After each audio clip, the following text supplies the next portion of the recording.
on in our lab. So, since I visited Quito in the fall and gave a talk on some of the work that Frank and I do together, we've had a very long and productive collaboration, and I'll mention some of that work here. But I decided to talk about another aspect of my laboratory that I think even Frank hasn't heard about. So basically, this project that we work on is a project that's a collaboration between myself and my wife, Dr Whitehead, who is a microbiologist, and then two graduate students that we co-train. The project also benefits from a number of collaborations across the United States. So we have collaborators at the University of Florida and at UNC Chapel Hill in North Carolina, and then also at Harvard and the Broad Institute. So as you'll see, this project sort of has a lot of facets, and so we need to rely on the collaborative expertise of a number of people. This sort of silly cartoon at the beginning sort of gives a pretty good idea of what we're aiming to do. And so what this project is dealing with is actually trying to develop small molecule inhibitors that can affect the ability of bacteria that reside in our gut to metabolize complex polysaccharides. So when we eat a meal, a large portion of the polysaccharides that we consume make it to the colon unmetabolized. And in that part of the gastrointestinal tract, that's where the bacteria take over and metabolize a large amount of that material. And that affects our energy intake. About 10 to 15% of our calories that we take in per day come from microbial metabolism. But also, we're beginning to learn that these bacteria in our gut also affect a number of different disease states, including things like autoimmune disorders and obesity. So basically, we are trying to develop small molecules that can affect the metabolism of these materials by the bacteria with the aim of sort of developing new therapeutics. So let's see if I can advance the slide here. My laboratory, I'm trained as a synthetic organic chemist, so my laboratory works in three main areas. So we have a pretty robust program in synthetic organic chemistry where we're working to develop new reactions just for the sake of expanding the toolbox of chemical synthesis.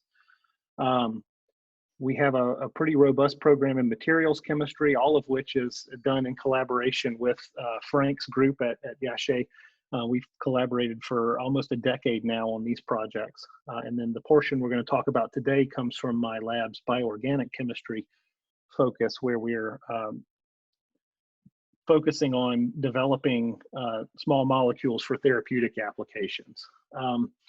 I have one brief slide here that sort of highlights the work that's come out of my lab since I started at Clemson, that sort of highlights the different areas. So in the top left here, you can see the projects that deal exclusively with synthetic efforts. So these all have to do with developing new reactions and techniques for synthetic organic chemistry. Everything you see listed on the right-hand side of this slide deals with the materials chemistry aspect of our laboratory. And every one of these manuscripts has been published in collaboration with Frank's group at Yashe. And so it is a really important and I think very fruitful collaboration between our two universities. What I'm going to talk about today, though, deals with our bioorganic efforts. We have two projects in that area. One deals with developing new small molecule therapeutics for eukaryotic pathogens. But what I'm going to tell you about today is this project that deals with developing inhibitors for the polysaccharide metabolism of gut microbes. And so to provide you with a little bit of an introduction to why one should care about this type of project, I want to introduce to you very briefly the microbial role that seems to be important in the initial stages of autoimmunity that's associated with type 1 diabetes. This is probably most easily illustrated by taking a look at the really lovely study that's been going on in Finland, Estonia, and Russia with the diabimmune cohort. And so this is a very localized geographic region in Northern Europe. And they really follow populations of people in these three cities, so in Finland, Estonia, and Russia. And if you look at the members of this cohort and you take a look at their genetic risk factors for type 1 diabetes, so this is most easily measured by looking at the human leukocyte antigens, so HLA risk class. If you look at the analysis of the subjects in this study, their autoimmune antibodies are pretty much the same. They have sort of the same number of high, moderate, and slightly increased risk factors for type 1 diabetes. But if you look at the prevalence of autoimmune diseases and allergies at year 2 of age, what you see is that there's significantly larger numbers of people in Finland and Estonia that present with these types of illnesses as compared to the cohort in Russia, which has exactly the same HLA risk factors. And so what this discrepancy suggests is that there are environmental factors that are influencing the onset of these diseases. So they basically have the same amount of risk factors, genetically speaking, for disease, but something about their environment is increasing the incidence of these types of diseases. And so what you see in the context of type 1 diabetes, you have about a 12% incidence of type 1 diabetes by year 2 compared to just 2% in the Russian cohort. And the difference here is that Finland and Estonia, they've sort of adopted more westernized lifestyles compared to the folks in Russia. And so there have been a number of groups who've worked on this cohort, and they've arrived at a mechanistic hypothesis for why this might be the case. And so if you look at the figure on the right-hand side of the slide, this sort of this cartoon sort of describes what they think is happening. And so if you think about the diet of an infant, most of the polysaccharides that they encounter come from the mother's milk. And so when those oligosaccharides reach the gut, they get metabolized by the intestinal bacteria that's resident in the infant. And what they find is that the GI microbiota of the infants in Finland and Estonia is quite different than the microbiota of the Russian infants. And so the kids from Finland and Estonia, their gut bacteria is dominated by members of the Bacteroides genus, whereas the Russian infants, their gut microbiota is dominated by E. coli and bifidobacterium. And so what they think is that as the gut bacteria metabolize these human milk oligosaccharides, they generate lipopolysaccharides, so metabolites of the bacteria. And those lipopolysaccharides actually play a very important role in coaching the development of the immune system in infants. And so what they think is that there is, because the microbiota is so different in Finland and Estonia, the lipopolysaccharides actually fail to induce normal endotoxin tolerance in those infants, whereas the higher prevalence of LPS from bifidobacterium and E. coli actually appropriately induce endotoxin tolerance. And so what that means is that in the kids in Finland, they actually have a improperly developed immune system due to their gut microbiota. And it actually turns out if you take the lipopolysaccharides from the Bacteroides bacteria and you put them into a diabetic mouse model, those lipopolysaccharides will induce diabetes in that mouse model, whereas the E. coli lipopolysaccharides that you would get from the Russian infants, that actually prevents the incidence of type 1 diabetes in the mouse model. And so what they think is that this changes in the bacteria of the gut actually are influencing the incidence of type 1 diabetes in certain children, even when their genetic risk factors are virtually identical. And so we were really motivated by this data to try to think of a way in which we could develop therapeutics that could modulate the gut microbiota in these children such that we could prevent this improper immune system coaching. And so what we clued in on was the presence of this genus of bacteria, the Bacteroides. They tend to overgrow in children that are predestined for type 1 diabetes. So we sought a strategy where we could manipulate their ability to metabolize polysaccharides. And so as it turns out, the Bacteroides have evolved this really beautiful set of membrane proteins that they use to recognize and metabolize polysaccharides. And so what this is known as is the starch utilization system. And what it consists of is a series of these 5 surface proteins, Sus-C, D, G, E, and F. Sus-G is an amylase that's responsible for cleaving polysaccharides into more manageable bits. Sus-C is a porin that imports those smaller pieces.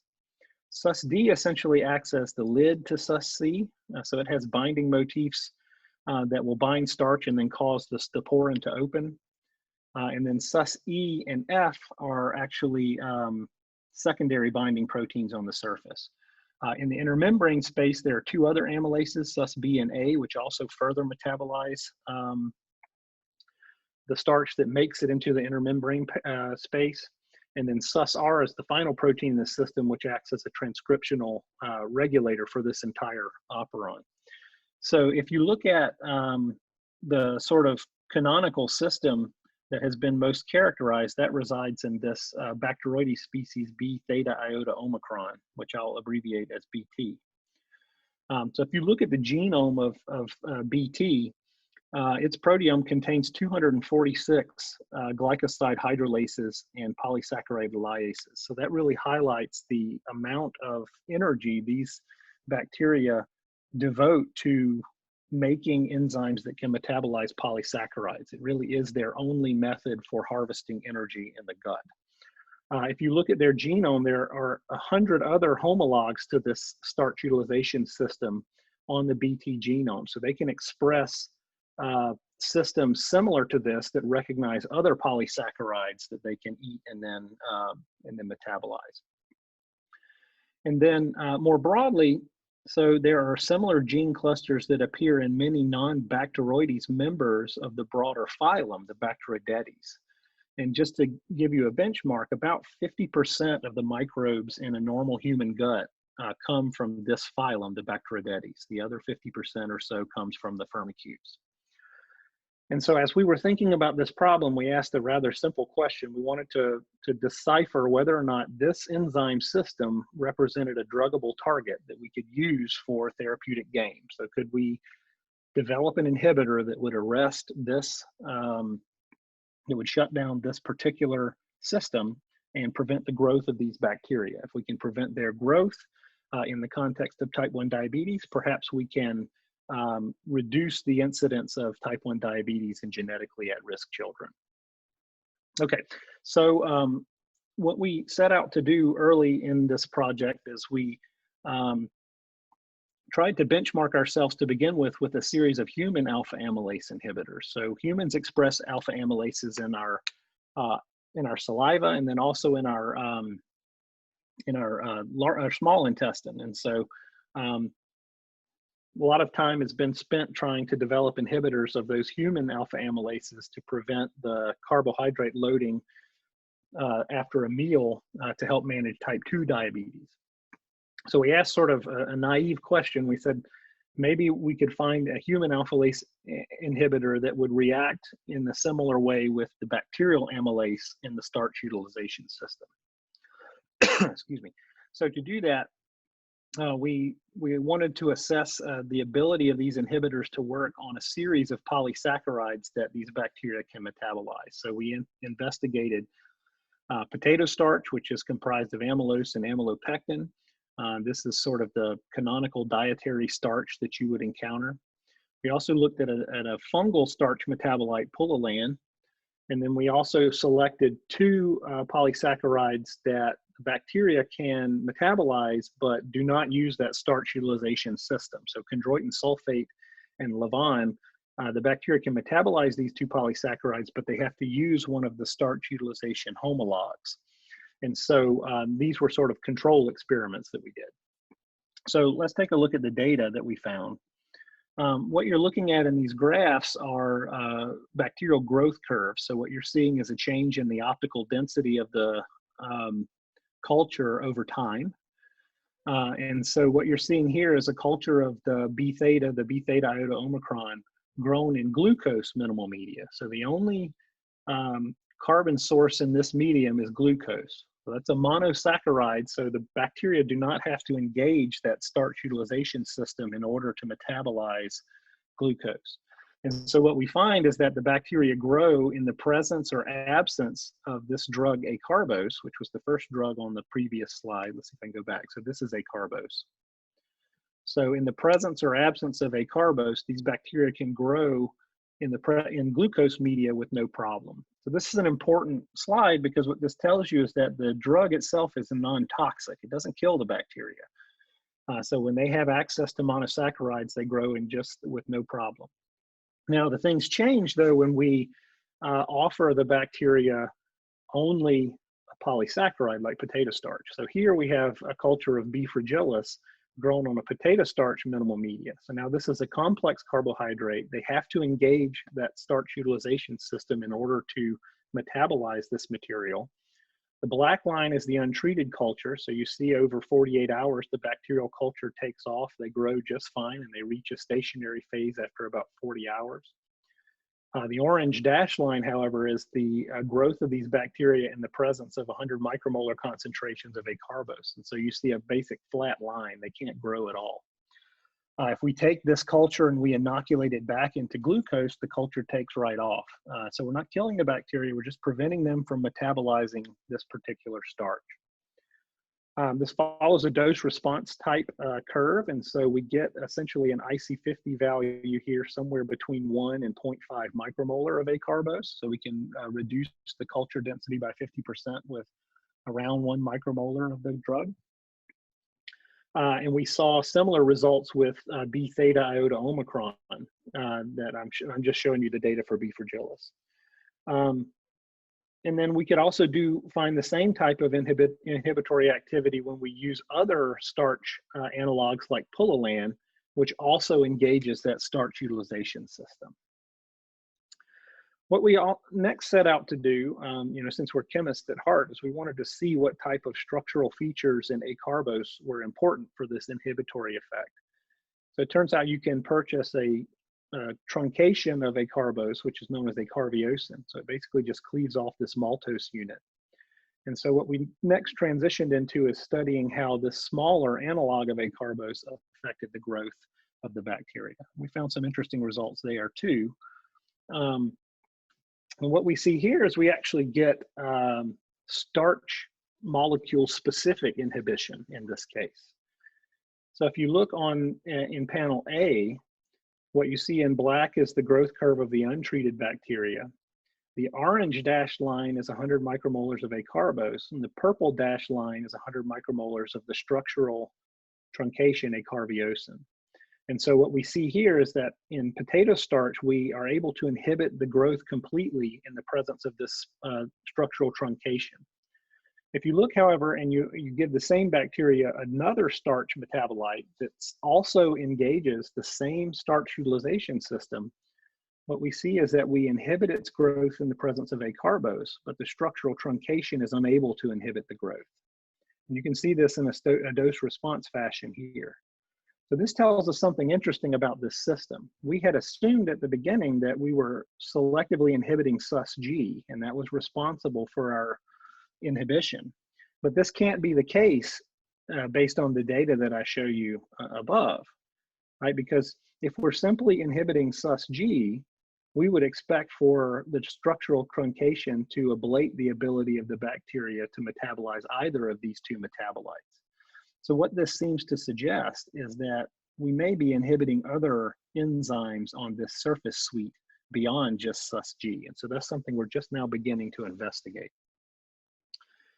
Okay, so the next thing that we wanted to investigate in this case was whether or not acarbose had any effect on other gut microbes that live in the human gut, because of course the Bacteroides are not the only microbes that we have in the gut, right? There are trillions of microbes in the gut. So we found that the drug was did not affect the growth of E. coli in either glucose or starch minimal media. And the same thing with Lactobacillus reuteri in both glucose and starch minimal media. So these are common gut microbes. More important than that, the Bacteroides are not the only members of the gut microbiota that can metabolize starch. It turns out that there are prominent starch metabolizers in the Firmicutes phylum, so a completely different phylum. Those particular bacteria metabolize starch, but they use a completely different enzyme suite than the starch utilization system. And so it was important for us, if we're going to use this as a therapeutic strategy, we wanted our drug to be selective for the Bacteroides and not affect these other starch utilizers of the Firmicutes phylum. And so what we found here, using Ruminococcus bromi, we see no inhibitory effects in the presence of acarbose on that bacteria's ability to metabolize starch. And so what we have here is a selective molecule that can arrest the starch utilization of the Bacteroides without affecting other gut microbes. And so that's sort of what comprised the first manuscript that we published on this work back in 2018. Now, what we did more recently, and this is where that sort of silly cartoon image came from, was a cover of this journal that we got.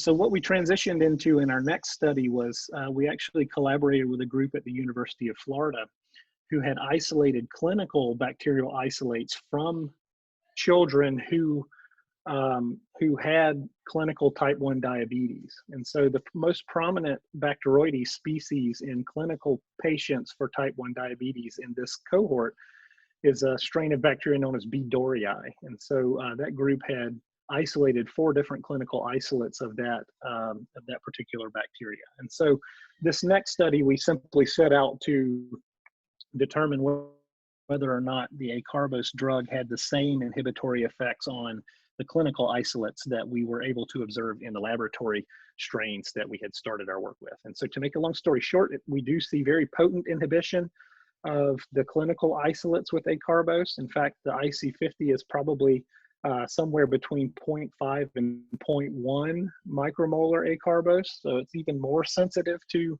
acarbose than the laboratory strains. And then we also see significant delays in the doubling time of the bacteria, even those cases where the inhibition is not quite as apparent. And so what this is an overlay of different doses in the growth curve. And so you can see at the higher doses, we basically have a flat line of the culture. At the lower doses, we will eventually reach a normal culture density, but it takes much longer for the bacteria to reach that culture density. So we felt pretty good about this study because it really says that this drug has the ability now to inhibit clinical isolates that are directly relevant to type 1 diabetes. Okay, so then the next thing that we did with this drug is we undertook a brief mouse study using a type 1 diabetes mouse model. So the non-obese diabetic mouse model gives you a nice tractable murine model for type 1 diabetes. And so it turns out that female NOD mice will progress to type 1 diabetes by about week 30. Almost 90% of female NOD mice will progress to type 1 diabetes. And so this is a good relevant animal model that we can use. And so what we designed was a 28-week study with the NOD mouse model. What we had 3 20 mice cohorts. So we had an untreated cohort that we would follow until they progressed to type 1 diabetes. And then we had a low dose and high dose acarbose cohort. And so in both of these cases, the drugs were delivered in their drinking water. And so the low dose cohort saw about 5 micrograms per mil per day of the drug. And then the high dose saw 10 micrograms per mil per day. What you can see from the life chart of the study is that by the end of the study, we really didn't see any appreciable effect of acarbose treatment on the progression to type 1 diabetes. There does appear to be sort of a slight delay in the onset of type 1 diabetes by a few weeks in the high dose cohort, but other than that, we didn't see a huge effect on the the progression to the disease. And I'll talk about some reasons why we think that is. But what we did is, along the course of this study, we would collect weekly fecal samples from each of the mice. And from that, we can actually extract the bacterial DNA from the feces and sequence that using 16S rRNA analysis, and actually get a sense of whether or not the microbiota of the mice is changing based on the treatment and based on the time of the study.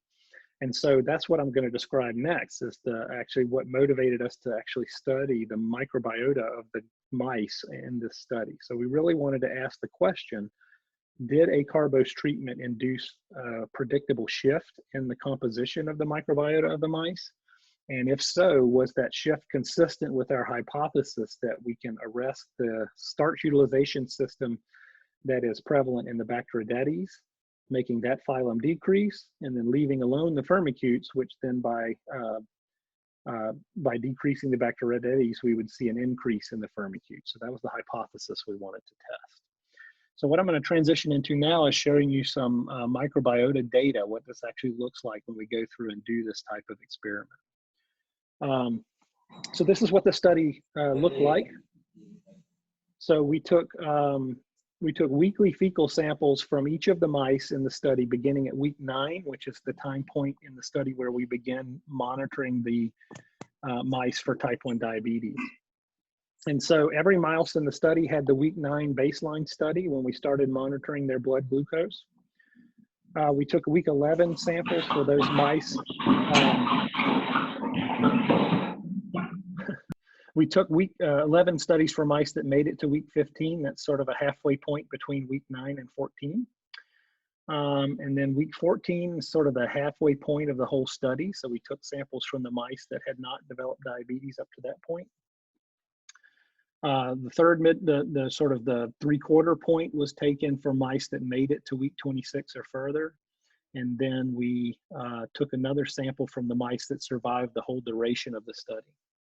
And then the final variable time point that we had is we have a sample from every mouse that developed diabetes in the week that they were diagnosed with type 1. And so what this corresponds to is that we had roughly 3 to 4 samples from every mouse in the study that we could subject to microbiota analysis. And if you look at the number of samples we had plotted against the week of the weeks of the study, we had a pretty good range of different samples for each mouse. And so what we did here is we went into the lab and used each of those fecal samples and extracted the bacterial DNA from those samples. And then we amplified it by PCR and then used the next generation sequencing to understand how the microbiota was changing in these mice. And so when that data comes back, it looks something like this, which if you're not familiar with looking at data like this, it's a little bit daunting at first. What you're seeing is a heat map that is giving you a color sense of the relative abundance of particular bacteria in the mouse. And so the heat maps across here that are more prevalently marked and which are brighter in color, those are the ones that were detected. Those are the family in this case, or the genus that were detected most frequently in the mice. And then what you see at the bottom is sort of a good sense of how diverse the different bacterial populations were in each of the mice. If you look across the top, what you can see is this top line is actually indicating how the bacteria in the gut compare when you think about these in terms of treatment group. And so what you see is some clustering in this heat map based on the treatment group. And so what we can conclude from this type of map is that the samples that we got were very typical of a normal mouse microbiota. These look like fecal samples from mice is basically what you would conclude.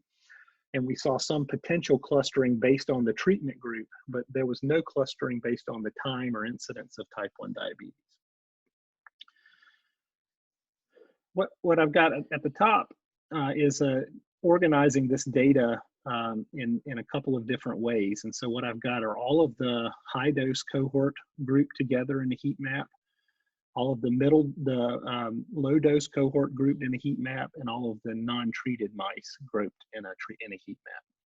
What you're seeing down here is a principal component analysis that actually shows clustering in the orange dots of the high dose cohort relative to the low and untreated ones. So we do see some clustering of the high dose cohort. And what this is telling you is that the microbiota of the high dose cohort is statistically different than the treated and untreated.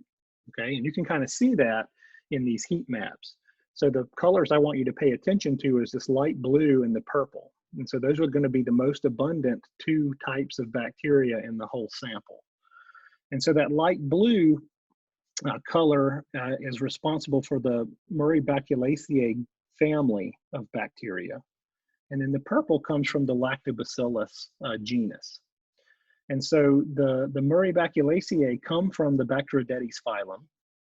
And the purple, the Lactobacillus, come from the Firmicutes phylum. And what you can see, if you look at the panel on the left here of the high dose cohort, is we actually see an expansion of the purple Lactobacillus bacteria and a reduction in the number of the light blue Bacteroidetes bacteria. So this is consistent with our hypothesis, right? So if we're able to inhibit the starch utilization of the Bacteroidetes, we should see less of those bacteria, which is the light blue, as compared to the untreated sample. So we see a reduction. And if we reduce the Bacteroidetes, we would expect that the Firmicutes would bloom in their place, and we see an increase in the purple Lactobacillus as compared to the untreated cohort. So this is consistent with our hypothesis that this drug is able to manipulate the microbiota in a predictable way. And so we can take even a more refined look at this and actually look at some box and whisker plots. So this is the Murray-Baculacea family that I showed you there in light blue. And what you can see very clearly is that the high dose cohort, there's a statistically significant reduction in their numbers compared to the low dose and untreated sample. And that goes along with an increase in the prevalence of the Firmicutes relative to the untreated and low dose cohorts.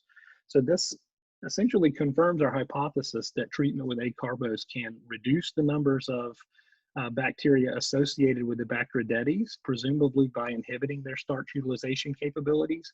And we see an increase in the Firmicutes because of that. And so these are the two most prevalent groups of bacteria in the samples. But we see some things where it's not true that all of the Firmicutes are expanded. So what you see here is actually higher numbers of certain Firmicutes like the Toricobacter and the Oscillobacter. So the Toricobacter actually increase upon treatment with acarbose, whereas the Oscillobacter is greatly reduced when treated with acarbose. So it's not sort of a completely static thing where all Firmicutes change, but the most common ones do change. We also see changes in other Firmicutes. So Ruminococcus was one that we were very interested in because Ruminococcus is a Firmicute that can actually metabolize starch. And we actually do see a decrease in their numbers as well. The Lachnospiraceae also decrease on treatment with acarbose.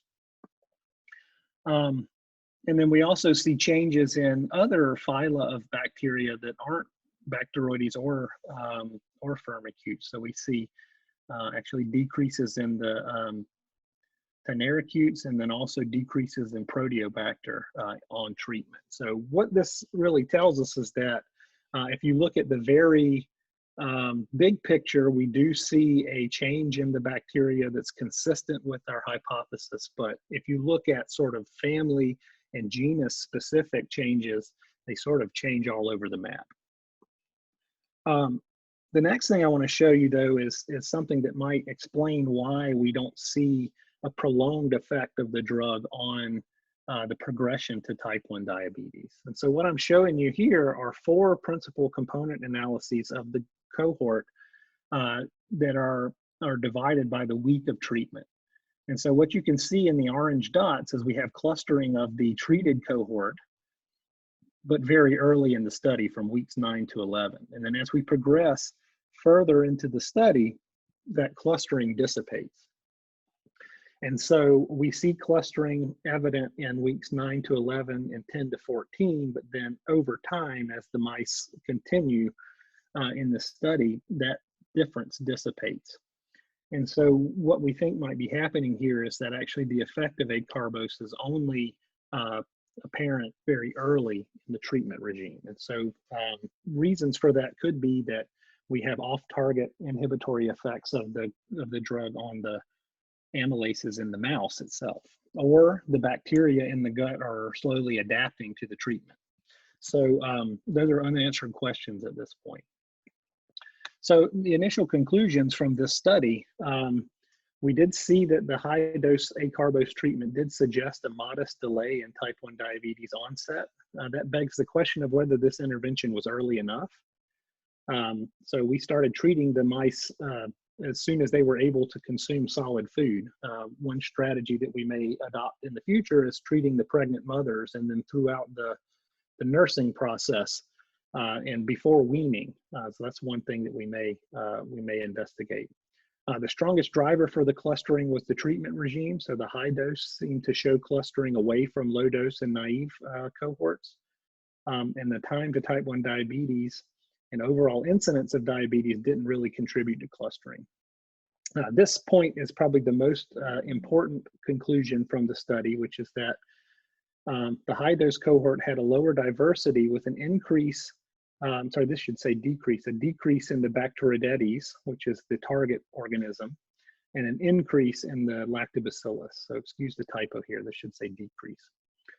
So that's directly consistent with our hypothesis that acarbose can inhibit the growth of Bacteroidetes by influencing their starch utilization. But there's some questions with this initial study. One is, did we use a high enough dose of acarbose?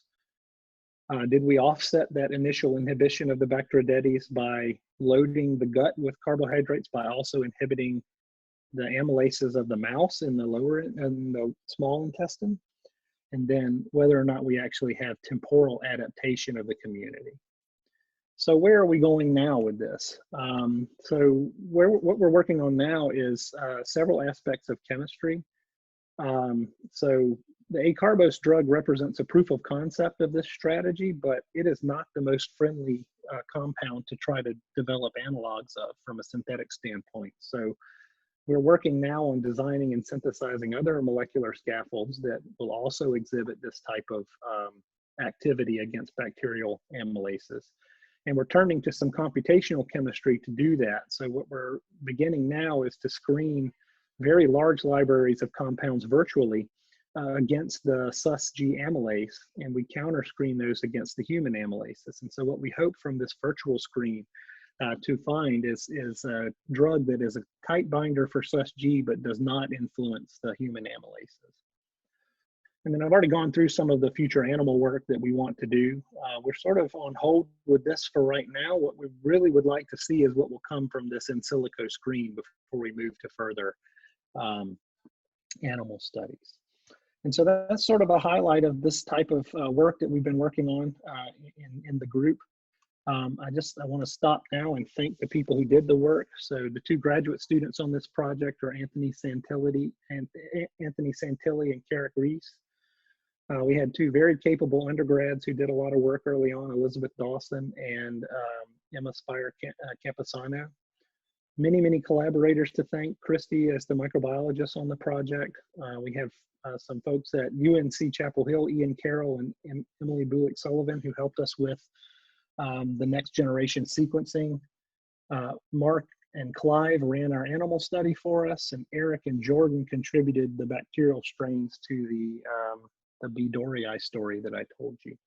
And then all of our bioinformatics work was done in collaboration with Kelsey and Curtis at the Broad Institute in Harvard.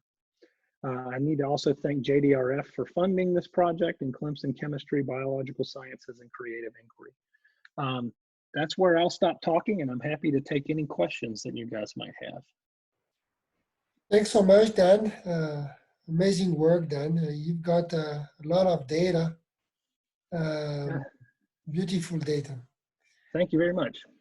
Yes, I'm sure you will have a lot of questions, and we have about 15-20 minutes where we can use this time for questions. So you can see the questions on the chat. Okay, let me stop. All right, I'm gonna stop sharing and see if I can see. Okay, so one question that I'm getting is that do some bacteria in the bacterial gut community metabolize acarbose itself and effectively remove it from the gut environment over time? This is an excellent question. So we have not seen any evidence of this with the bacteria that we've been studying. We've wondered about that because, you know, part of acarbose is that maltose unit. So depending on the dose, we could actually see some of that acarbose, the maltose popping off of acarbose and actually getting metabolized. So acarbose is actually used in the clinic, and its pharmacokinetics have been studied, and most of it makes it right on through the colon in humans. So when they look at the pharmacokinetics of the drug with patients being treated for type 2 diabetes, most of the drug makes it through to the feces without any metabolism. So I don't think it's impossible, but I don't think it's common. It's a good question.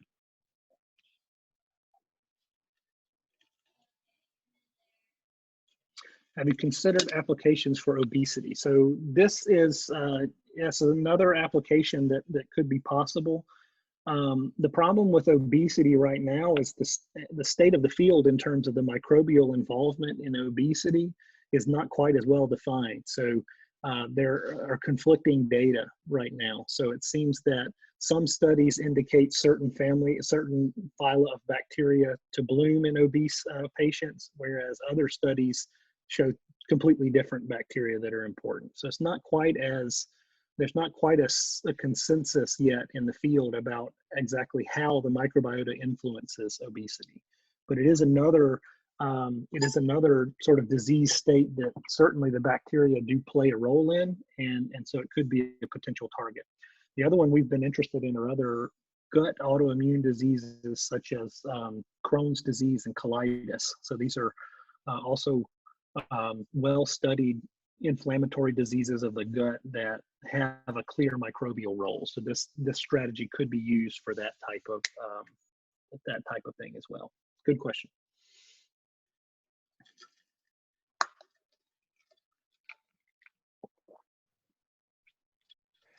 Any more questions from the participants, the students, or the professors?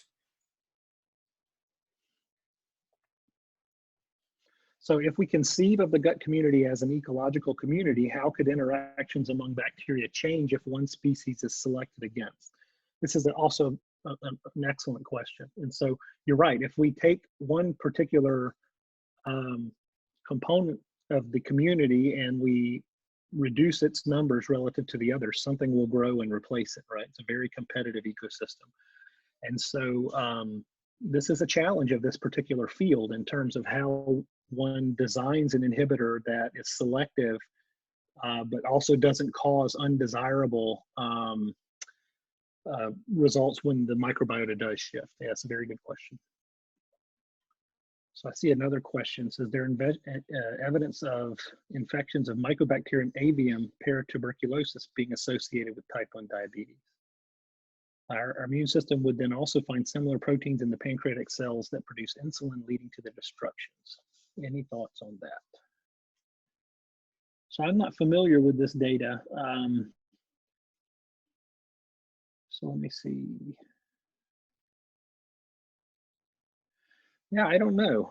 This is interesting. That's something I'll have to look into. I don't have a good answer for you with that. Yeah.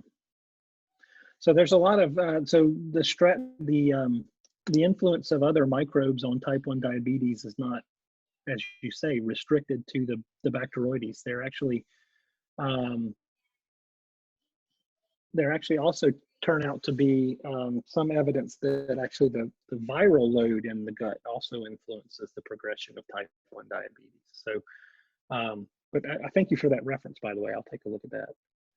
But yeah, so it is sort of a very young field in the idea of trying to do manipulations of the gut microbiota for therapeutic gain in type 1 diabetes and also others. Yep. Thanks for sharing that reference, by the way.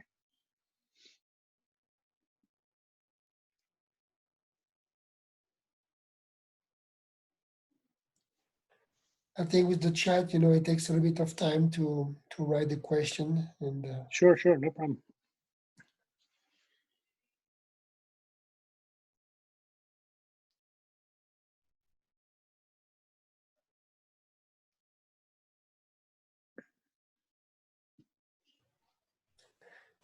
since we don't have too many people, you can also raise your hand and maybe ask a question directly to Dan. Don't know if you know how to do this, but you just have to click on raise your hand, and you can use your microphone if it's better. Sure. Look, Dan, I think probably the professors may contact you, or students. Sure. Yeah. Okay, there is one more. Okay. So what is the main difference between the diets of Russian people and those of the other countries? So I think it just comes down to the countries, Finland and Estonia have adopted sort of a more westernized diet that is higher in fat, lower in fiber, sort of similar to the American diet, really, what you would typical American diet. And so most of those diets are comprised of higher levels of fat than other cultures, and lower levels of dietary fiber, and less diversity in terms of dietary fiber that they consume. The other big difference is that the incidence of feeding formula instead of breast milk is much higher in Western countries. So, breastfeeding rates are much higher in Russia than they are in Finland and Estonia. So they think those are some of the contributing factors in terms of differences in diet. It's a good question. All right, then. I think, everybody can contact you if they need more information. Thank you so much, Dan, to Sure, spend yeah. time with us today, share this nice research. We wish you best. My pleasure. And we keep in touch. Thank you so much, Dan. You take care. All right. Thanks, everyone, for tuning in. Thank you. Take care. Thank you, everybody. Bye-bye.